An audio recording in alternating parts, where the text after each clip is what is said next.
নমস্কার দর্শক বন্ধুরা, রেস স্পোর্টসের পর্দায় আপনাদের সকলকে স্বাগত।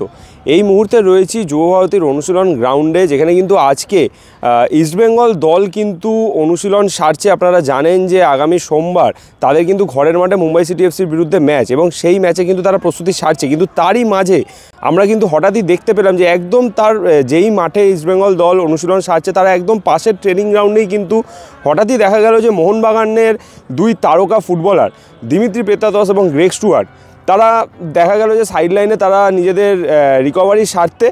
এবং আপনারা জানেন যে এই দুই গুরুত্বপূর্ণ ফুটবলার কিন্তু ইতিমধ্যে চোটের আওতায় রয়েছেন, এবং এখন মোহনবাগান জানেন যে গত বৃহস্পতিবার তারা ঘরের মাঠে হায়দ্রাবাদ এফসির বিরুদ্ধে একটা দুরন্ত জয় পেয়েছে, এবং সেই জয়ের পরে আপাতত কিন্তু দলের সকল ফুটবলাররাই প্রায় ছুটি কাটাচ্ছেন।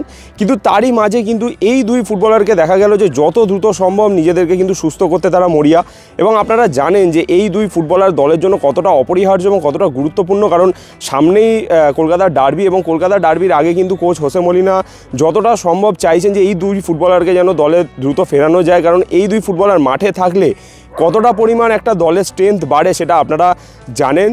গ্রেগ স্টুয়ার্ট এবং দিমিত্রি পেত্রাতস ইতিমধ্যে দলের জন্য ইতিমধ্যেই খুব গুরুত্বপূর্ণ ম্যাচ খেলেছেন, এবং তারা এসে ম্যাচের রং বদলাতে পারেন। সেই কারণে কিন্তু তাদেরকে দ্রুত সুস্থ করার জন্যই কিন্তু তাদেরকে দেখা গেল যে আজকে হঠাৎই তাদের ইস্টবেঙ্গল অনুশীলন চলছে, তার পাশের গ্রাউন্ডে কিন্তু তারা নিজেদেরকে সুস্থ করার জন্য যথেষ্ট কসরত করছেন। চলুন দেখে নেওয়া যাক তারা আজকে মাঠে কী কী করলেন তার কিছু মুহূর্ত।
যুব ভারতী থেকে সায়ন দে, রেস স্পোর্টস।